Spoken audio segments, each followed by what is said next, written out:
Get ready, get set for the best movie and pop culture talk in the universe. It's the Good Brothers on Mercado Airwaves with your hosts, Alex Mercado and Mike Mercado.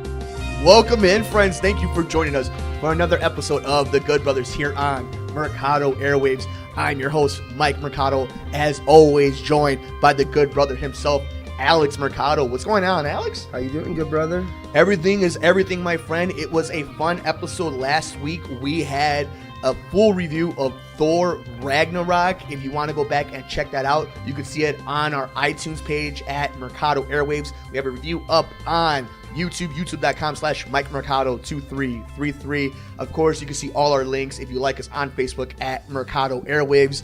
It's going to be a fun episode today, Alex. It's the Marvel Cinematic Universe in 2017. We have a few heavy hitters we got to get to, and we are T-minus 3 days, a little less than that, before we get to see maybe the greatest team ever assembled on the big screen in the Justice League. We're going to preview that. Got any thoughts before we get this thing going? Yeah, it's been a fun year for Marvel, at least. Three good movies to talk about, all good. We will debate one of them as to how good it was, Spider-Man. And then, yeah, pretty pumped about, Justice League coming out this week, so we'll get more into that later in the show. We want you to be a part of it, so make sure wherever you're listening to us, please be a part of the conversation, leave a comment, and share us. It's going to be a fun show. We have MCU in 2017, and one of us is right and one of us is wrong. He is about Spider-Man Homecoming. You have the Good Brothers here on Mercado Airwaves. Stay tuned. If you would like to support Mercado Airwaves, visit us at patreon.com/Mercado Airwaves. Find us on iTunes at Mercado Airwaves. Keep up to date with the show on Facebook at Mercado Airwaves. You can follow Alex on Twitter at Mercado21Alex. Mercado Airwaves is brought to you by supporters at patreon.com/Mercado Airwaves. Alex, you mentioned it earlier on in the show. It has been a hell of a year for Disney and the Marvel Cinematic Universe, for Marvel itself. And it all started off with a bang with a huge sequel, Guardians of the Galaxy Volume 2 on May 5th, 2017. Again, a movie we saw at premiere night.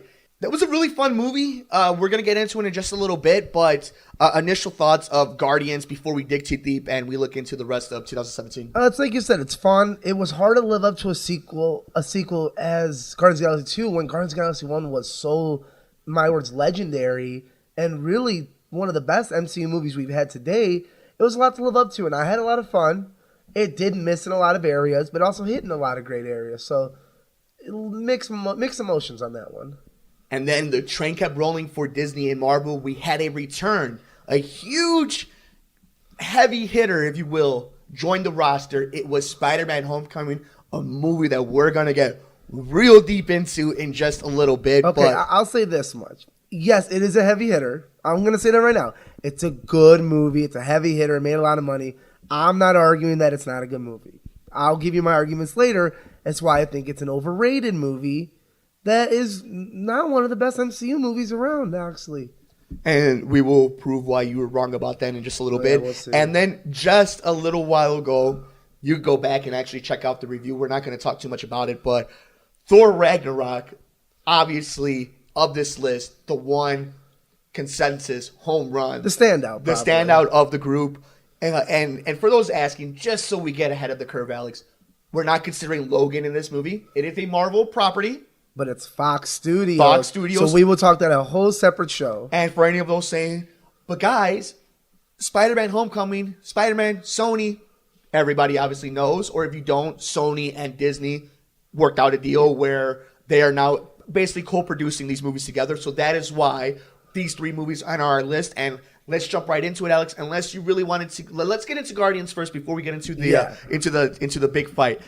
Really fast, I thought Guardians going into 2017, out of these three movies, Spider-Man was my most hyped, the one I was most excited about, just because I'm a Spider-Man fanatic. It's you obviously, you know how much this is.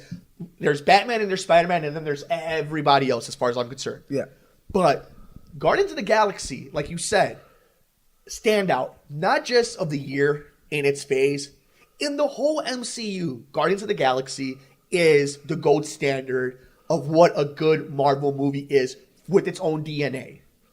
Guardians of the Galaxy 2 comes out, and it has a lot of the foundation, that the original one has, obviously. Still directed by James Gunn.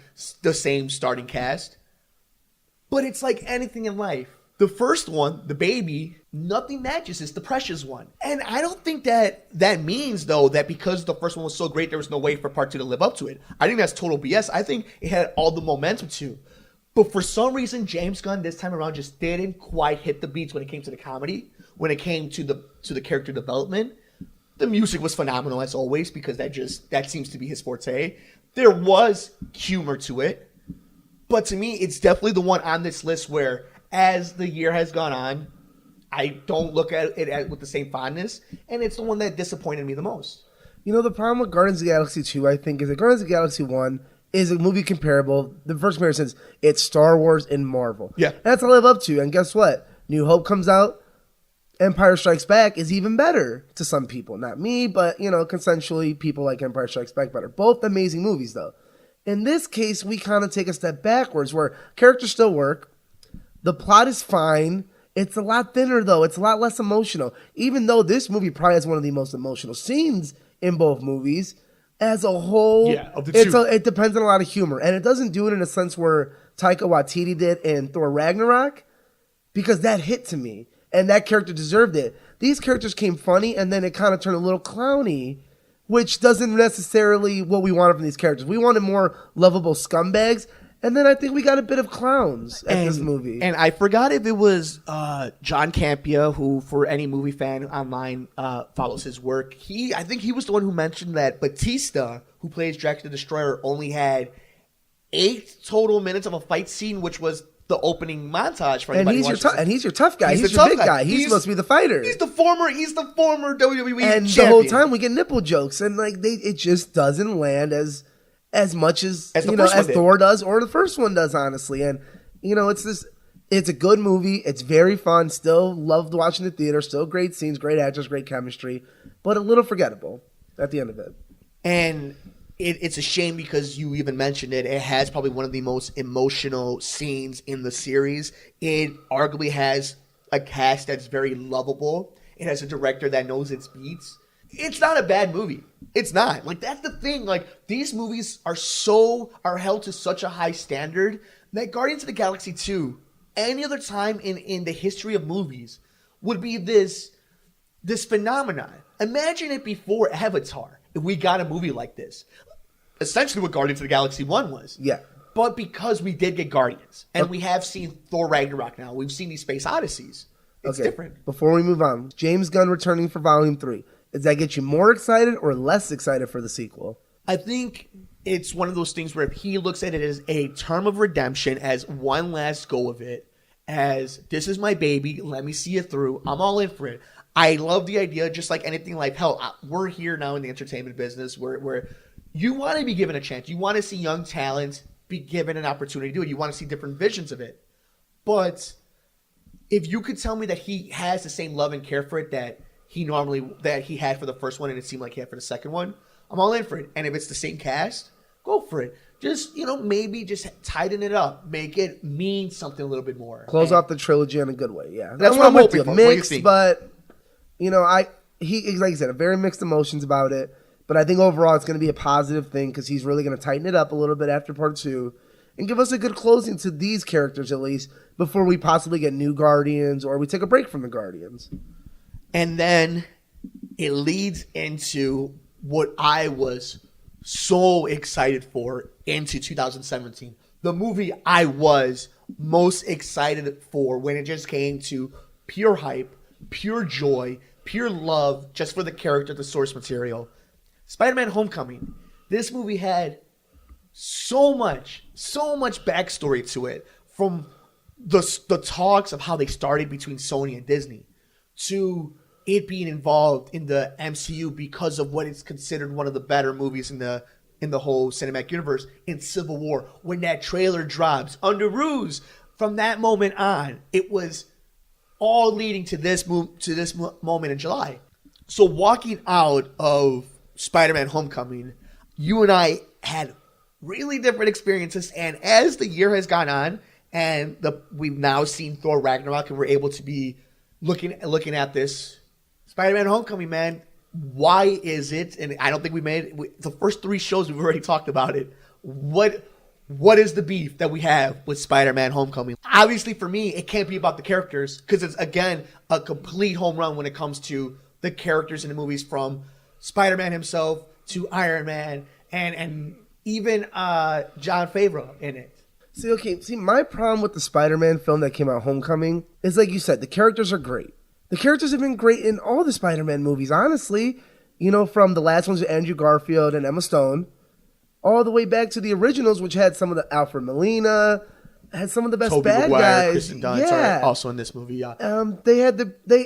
We've always had good characters. Now, we didn't get great storytelling in the first series, part 3, the second series, part 2. In this movie, I think without the Marvel sticker, without Iron Man, the story's not that good. The bad guy, you waste the bad guy. But what you're saying, you know, again, this is why film is all, you know, it's like art. It's everybody has their own opinion. Exactly. But no one's is right or wrong. But it's your opinion. But this is why you're wrong. The whole MCU, the whole idea of like you could take away Iron Man, take away the Marvel, you can't, because it is that movie. It's in that movie's DNA. This movie was built from the ground up for all that to be a part of it. It wasn't like a Andrew Garfield Spider-Man 3, Amazing Spider-Man 3, where they kind of had to twist it because a deal came through. This movie is a Marvel movie, in my opinion. But to me, in what sense? Because, okay, a Marvel, I guess the Marvel movie is very similar to the original Sony movies, where, you know my opinion about Marvel.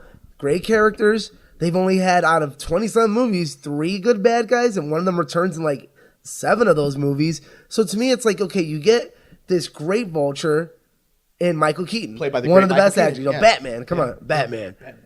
And then you kind of waste him because it's a forgettable end fight. Yeah.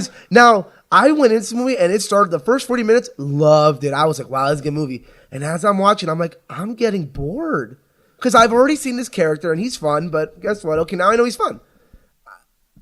The bad guy develops less and less. We don't get a really good ending. We get kind of a mix, like, is he bad or is he good or what is he? I think it really wastes. And the final fight scene on a plane where, honestly, I've asked many people, explain that fight scene. People barely remember that fight scene because it was, why is Spider-Man fighting on a plane? Instead of like every other movie, it's a city, it's a building. You got him fighting on a plane. This is Spider-Man. Keep him on the ground. I think there is. I mean, they did. I think they did a good job of doing that. Let's say from the suburbia thing, like in the beginning of the movie, like he can't even be Spider-Man. Exactly. But like that's the thing. I understand your complaint about you wanting a stronger bad guy. I'd argue that Michael Keaton, up until the post-credit scene, was a very dastardly villain. He was good. He should have been great. That's the problem. But I had more expectations from an Oscar-winning bad guy. We had this conversation after Thor Ragnarok.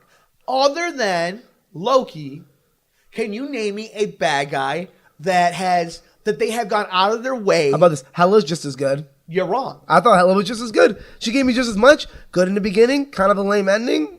She was fine. Red Skull in one movie is still better. And the first Captain America. There's no way that Red Skull. Michael Keaton should have hit that level, and I don't think it's his fault he didn't hit the level. I think it's the ending is one of the weaker MCU endings, honestly, of all these standalone movies. And I would say Spider-Man: Homecoming was not about a fight scene. Spider-Man: Homecoming was about a young Peter Parker becoming Spider-Man. And like we got to see what we read in comic books. Like in comic books, there's not these great old fight scenes that ended in Times Square. It was down to just Spider-Man learning something new about himself. And I get that. And I can appreciate as a cheer coach and a gymnastics coach that seeing a great routine and maybe the ending doesn't stick. I can appreciate that still. But this is from the series that's given us the fight in New York in Avengers 1. The airport scene in Civil War, the Winter Soldier ending. Like they've given us good endings. Even Thor Ragnarok was a fun ending. And this one was on a plane about missiles, I think, that he was stealing or not stealing. And then he saves him but doesn't save him. And I think he wants to kill him, but he doesn't want to kill him. Well, look at it. If you really want to get down and dirty with it about not just Spider-Man Homecoming, but about the MCU, tell me a rock-solid, non-Captain America or Avenger movie that has a solid, from beginning to end story. Iron Man 1. Yeah, okay, fair enough. But Iron Man 1 is also the Dark Knight of of that universe. Hey, you just said name one movie. No, had that in fair my enough. pocket. So there's but I get what you're saying. there's Like, two. besides Iron Man 1, I'm struggling to think of another one that doesn't involve several different characters in the movie. Like, how many times has Thor lost his hammer? How many times even Doctor Strange, Ant-Man, Guardians 2. Oh, Ant-Man. I did like Ant-Man, but again, kind of a weak ending. So maybe Guardians. Guardians of the Galaxy. Iron Man, Avengers, and 2 Cap. So 5 in the last 10 years. We could say from beginning to end have rock solid scripts. But you know how I feel about that, the MCU. I love the MCU. No one loves the MCU more than you and me. We're not one side or the other. But I do think a lot of these movies get off by just being part of the MCU. You're part of a good package, so people are going to forgive you a little more about... See, to me, it's like people had problems with BVS, and I would compare it to some MCU movies. They'd be like, well, I never thought about it like that. I'm like, because it's MCU. You're not going to really look into it as much unless you really sit down and think, like, was that really that good? Like, Iron Man 2 was pretty bad, and a lot of people didn't like Iron Man 3, and a lot of people don't like the first Avenger. But we love these movies, I get where people come from. I've never met a person that does not like the first Avengers movie. Oh, I've met a lot of people who didn't like the first set. It was boring. It was a little too campy and old. And I've met a lot of people who didn't like Thor up until this one. And I don't personally get it. It's not my opinion. I love the first Cap. I love the first Thor. That's what got me really into this The first Captain universe. America, the first Avengers movie. I like them both. No, I'm saying when you Captain America, the first Avenger. Okay, that's what you meant. I'm sorry. This whole time I'm saying you met people. That's who don't part one. No, who don't like the Avengers. Captain America, the first Avenger. No, everyone loves it. Avengers Dark Knight. It's about two best superhero movies ever made. You can argue 1 and 2 as you please. I'm sitting here across from. I was wondering what that crazy look was for. Dude, yeah. The first Avenger, the first Cap when we first meet him. Okay. No, the other two. I can totally see that. Yeah, but I don't like that. Cap is such a different movie compared to what Civil War and Winter Soldier were. That like I could see why it's not loved upon like these other two movies were, but. To me, at the end of the day, with Spider-Man: Homecoming, it was literally in its title. It was It's a good start. It was a good start. On top of just, we can trust now that at the very least you have two companies that need the brand to succeed, but also have enough care for it that they want it to succeed. They're gonna push Spider-Man forward. We're just a few years away from one day having a Miles Morales, a Venom movie. We are going to get every last drop of this. And as a fanboy, again, there's Batman and Spider-Man and everything else for 13-year-old Mike. So this to me is best case scenario, and it was what exactly the franchise needed in Spider-Man: Homecoming. And I do agree, because I was thinking, like, as much as I didn't enjoy the movie, and I really didn't enjoy the movie. It was probably my least favorite of the year. But I do appreciate where it's going. I'm very hyped for where it's going. You know, we didn't really have Doc Ock. We didn't get the Goblin yet. So part 2 is only going to be better. And I told you after the movie, I'm like, I guarantee part 2 is one of the best MCU movies we get, because we didn't necessarily use a lot in this movie. We just got the character we love. Michael Keaton, hit or miss. Well, it's only the Vulture. Is a good bad guy, not one of the top Spider-Man bad guys. It's not like Batman. We didn't use the Joker yet. We didn't use Bane yet. Like, he's got his heavy hitters coming, so I'm saying it right now. The next Spider movie will be one of the best MCU movies, I believe. And I always think any Spider-Man movie has the potential to be the greatest, whatever category it's in. Agreed. Now, let's go ahead. In 2017, if we're sitting here and saying one of these three movies is the worst of the three, and it's still a good movie, it's been a hell of a year for the MCU portion of the Disney. Well, especially money-wise. They all made great money. Bad or good, mediocre or not, all made way more than they were expected to. And that's a lot of expectations. So let's go ahead and rank these before we kind of take a look forward into the MCU. All right. You want to go first? You want me to go first? No, go ahead first. Go ahead if you have it right set up. Thor Ragnarok, number 1 for me. Mm-hmm. For the ending alone, I go Guardians of the Galaxy Volume 2. And then just because I got a little bored in the middle and thought they wasted Michael Keaton, Spider-Man last. See, I went Thor Ragnarok unanimously. It's also the highest rated I think that you and I both have. Yeah. I went Spider-Man 2. It was the one that I enjoyed the most from start to beginning. It's the one that kept my attention the longest. It's the character that stuck out to me the most. Of the two movies, Tom Holland and that character and his sidekicks stuck out to me more when I look back, especially coming off of like a World of Stranger Things and where that type of group dynamic is really important. And I have Guardians 3. I love Guardians of the Galaxy Volume 2. I love this movie. But of the three, if we're critiquing it, it's the one that it's the weakest when it comes to character development. It's the one that's humor hits the least. It's the one that doesn't move these characters forward like the other two movies did. Moving forward, the MCU has so much potential. But before we get into what we think 2018 is going to look like, I want to know who you guys agree with. So comment below on wherever you're listening to us. If it's on YouTube, on iTunes, SoundCloud, Podbean, wherever you're listening to us, start a conversation. Twitter, Facebook especially. Let us know, where would you rank Guardians of the Galaxy Volume 2, Spider-Man Homecoming, or Thor Ragnarok? Alex has it at number 3, Spider-Man Homecoming, at number 2, Guardians of the Galaxy Volume 2, and at number 1, Thor Ragnarok. The right order, yeah. Yeah, for crazy people. And for me, at number 3, it is Guardians of the Galaxy Volume 2. At number 2, Spider-Man Homecoming. And unanimously, number 1, Thor Ragnarok. Check out the review that we had of Thor Ragnarok also on the channel. Moving forward, 2018, maybe the pinnacle year, other than Avengers, the pinnacle year of the MCU, Black Panther, Infinity War.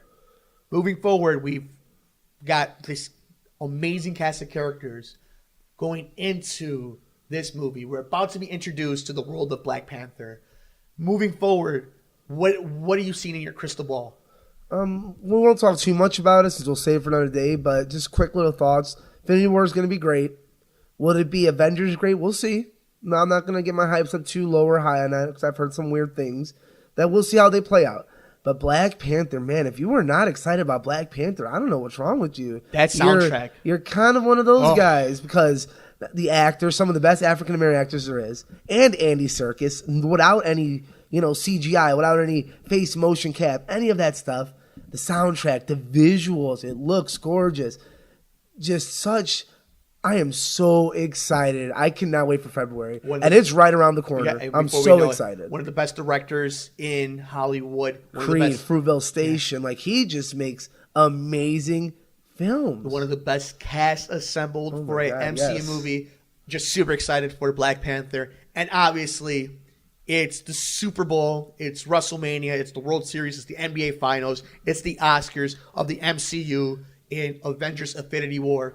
No movie not named Star Wars or Batman vs. Superman has had more pressure going into it. No directors other than those have had the pressure of what Infinity War is. I am so excited as these stories develop, as things start dropping, that we're going to get a chance to talk about Infinity War.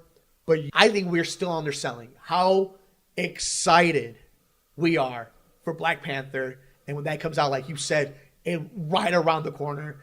The MCU in 2017 was awesome. It was flat out awesome. That's not even including Logan. Next year, with those two movies, and a Deadpool, that's part of Fox. And the new X-Men. The Marvel logo itself is a well-living brand. We're good on superhero movies for a while. We got a lot to get to, because coming up next, it's another heavy hitter. We get to talk about the movie I didn't think we would ever get to see, Justice League. You can't save the world alone, Alex. Coming up next here on The Good Brothers. Mercado Airwaves is brought to you by supporters at patreon.com/Mercado Airwaves. You can follow Alex on Twitter at Mercado21Alex. Follow Mike on Twitter at mmercado2333 and on Instagram, MikeMercado2333. No movie has ever made me question just everything about life more than Batman vs. Superman. No philosophical movie, no. Not the way 12 Years a Slave did. Not the way Shawshank Redemption did or Schindler's List. Spotlight. Yeah. All those No. It was Batman vs. Superman that did it. And now we're going into Justice League. And like when you think about what we got from Wonder Woman compared to this movie, it's a totally different looking movie. It's a totally different feeling movie. Expectations are everywhere. And we get to go see it in just 2 days. How are you feeling, man? We're into the biggest movie in DC's history. Feeling real excited because that's probably one of my favorite shows was the Justice League, the first two, and then it changed to Justice League Unlimited. Love all that stuff. Everything WB did back then. Love the Justice League. And to hear these reviewers come out and say it's fun, it's good. Obviously, Batman vs Superman, kind of go into it. I know it affected you a little bit, even though you don't want to admit it sometimes, that those reviews threw you off. Because I ended up walking out loving that movie. You went out liking that movie. I liked it. And you want, but it's Batman vs Superman. You should have loved it. I get it. And I did love it. I've seen it 7 times.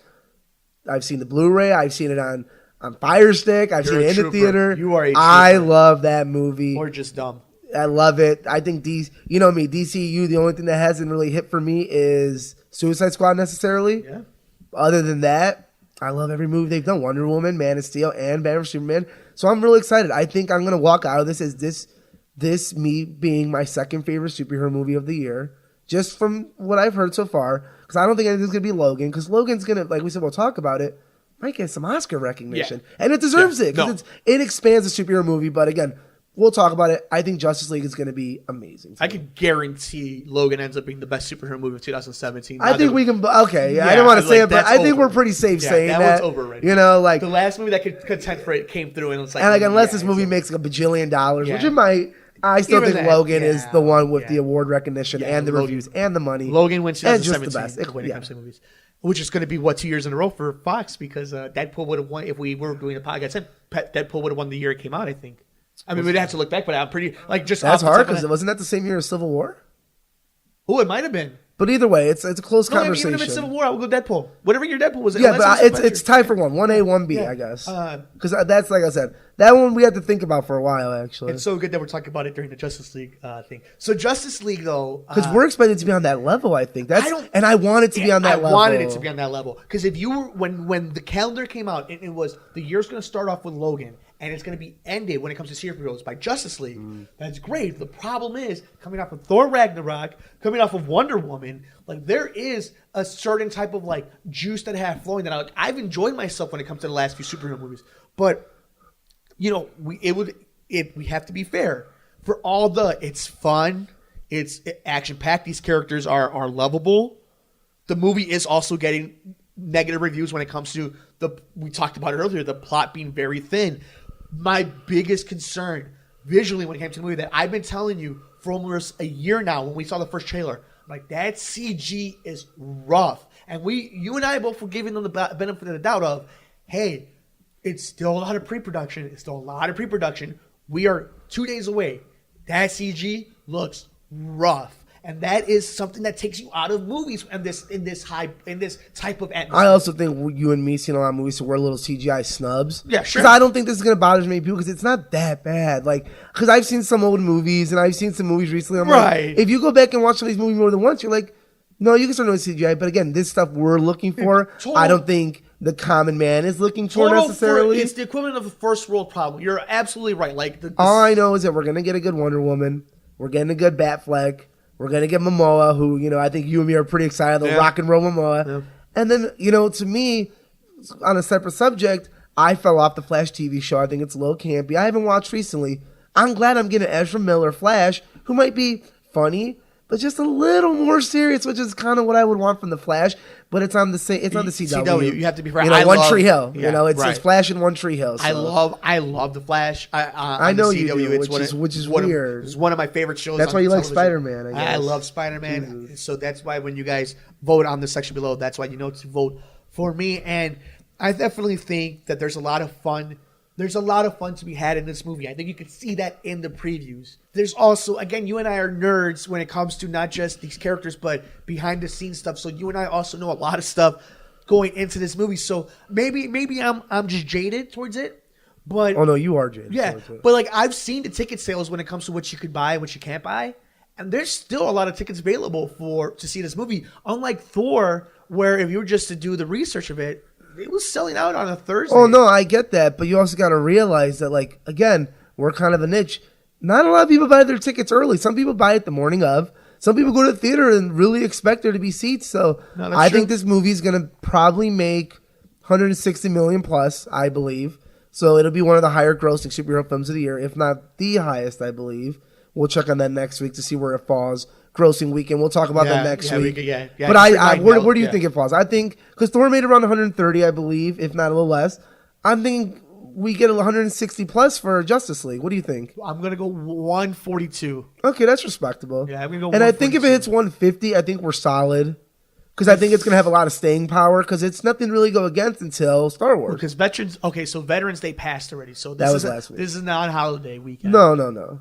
Which BVS came out holiday weekend. But I think, like I said, I see more people than you on a daily basis. I work with more people. You work in a little dungeon studio that you love, with our fellow nerds. Never seen the sunlight. Exactly. And people are excited about this. People love Wonder Woman and Superman and Batman and Jason Momoa. They don't even know he's Aquaman. They love Jason Momoa. That's true. And that robot guy looks kind of cool. He can fly at least. Talk about bad guys. You could just, even before you see any type of review, you could just see that this bad guy sucks. Oh, no, I agree. But I don't need to see the bad guy. I need to see a couple of these little parademons running around and get me the dark side. I get it. Now, let's go ahead and let's try to sound smart since we're going to see the movie in just a few days. Go ahead and we don't know anything about. We haven't seen any spoilers. We don't know anything about. Nothing's really out too much. Yeah, they're pretty good about hiding something. Give me a bold prediction of this movie. In what sense? You want me to score it? Do you want me to think? No, we're gonna give it a pre-score in just a second. Give me a bold prediction. Not again for the nerds who don't, for the nerds who do watch, and for the normals who don't aren't in the know. Not the Superman pick everybody's making. Give me a bold prediction of something that's gonna happen in Justice League.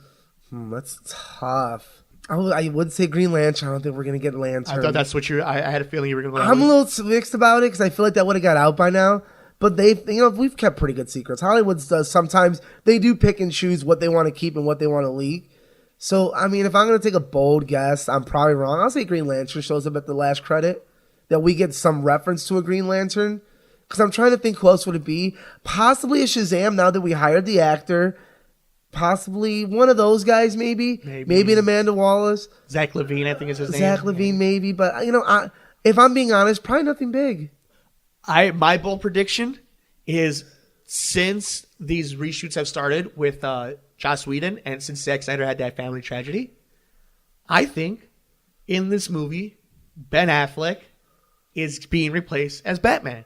I think they reshot it with enough time he's out. Totally wrong. I think he's out of this movie. I think we got one more Batman movie just from the interview he did today. I think we got one more Batman. Think about it though. Because I have the quote. We said we weren't going to get into it, but he had a quote saying, "I want a cool way to segue out talking about if he's going to be in the new Matt Reeves Batman movie." I think you can take your guess because I'm pretty sure you're wrong. So I'm going to take that guess. I bet That's you fine. we get You're out of the wrong. movie. Ben you know what Affleck's we, no longer Batman. You know what we're gonna get though. Honestly, preview of Darkseid probably. Yeah, of course. That's the guarantee. Probably gonna be something with because they said it mentions Aquaman. I don't think that's a spoiler. They said it mentions him because he is the next movie coming out. The next movie, yeah. I think we get a Darkseid thing. I don't think it's gonna be one of those oh man, new superhero. It might just be we get Darkseid, which we all know is coming anyway. So and Wonder Woman. I mean, breaking news ish. Wonder Woman has been pushed up to November of 2019. So now it won't go against Star Wars. It originally was going to go against Star Wars, but we knew they were both going to change it. Patty Jenkins still directing it. Yeah. Gal Gadot rumored to still be on, but we'll get into that post because we'll probably talk about Justice League. Here's funny: it's after Justice League. We'll probably know almost everything when it comes to. We'll have a lot of answers. We'll know if there's a new Batman. We'll know if when the release schedule of Black Adam and Shazam. There's a lot of news, not just when we review. So please stay tuned to our review in just a few days of Justice League. But the next episode is gonna be a lot of news, I think, before we get into record. A lot of our theories will be solved. A lot of questions, so it'll be fun. It's gonna be fun. I can't wait for next week. Can't wait for Thursday. Can't wait for next week's show. So before we wrap up our Justice League preview, I'm super excited. We get to see our favorite heroes, some of my favorite heroes, on the big screen all together. Something we only thought we were going to see in cartoons. Quick question: who you repping that day? I know you and me got a big closet. Who you repping Justice League Thursday? Batman, Superman? Cop out. I have a Star Lab sweater, but Nicole got me a promotional T-shirt that has all the logos that spells out "You can't save the world alone," and I'll be wearing my Batman skull cap. So I'm all good. You're good. I'm gonna go with my tank top reverse. Batman, Superman on each side. There it is. I wore it for Batman vs. Superman. I think I'm gonna wear it for this one.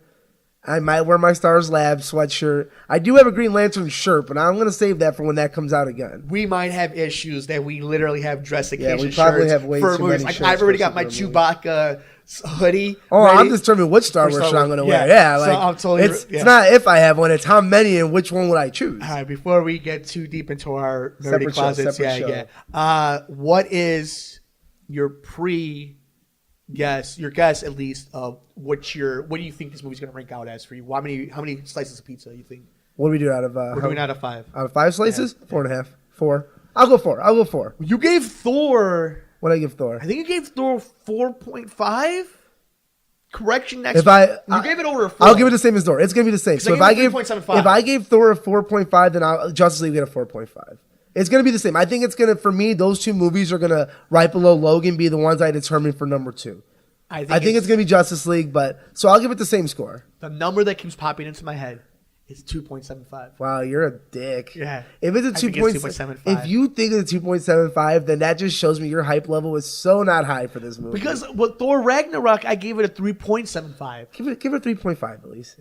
I'm going to give it a 3.25. I'll take it. Give it a 3. For Justice League. Because guess what? Even on Rotten Tomatoes, it's been fresh for everyone. Don't get it even twisted. with the negative reviews. I'm going to tell you right now, though, and you guys don't have to hasn't worry been about rotten this. yet. If I think this movie sucks, I'm going to let you know. Oh, trust me, even with your wrong opinion, I know. Yeah. I know. So I probably see. won't, even if it We'll does see. suck. I probably would say it's great stuff. Well, we want to know what you guys think after you see the movie. Please stick with us here on Mercado Airwaves. Like us on Facebook at Mercado Airwaves.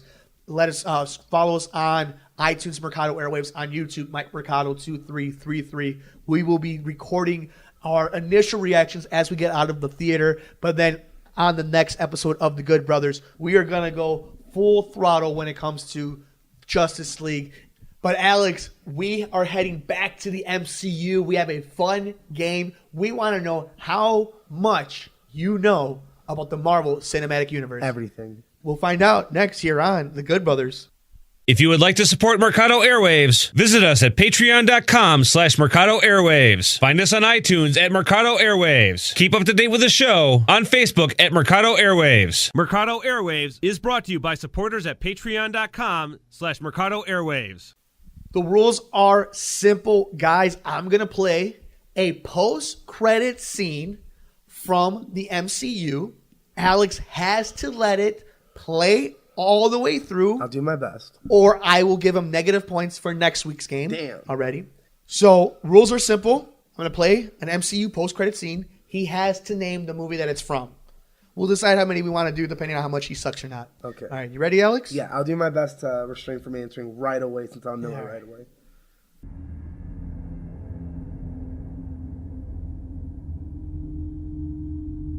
Humans. They are not the cowering wretches we were promised.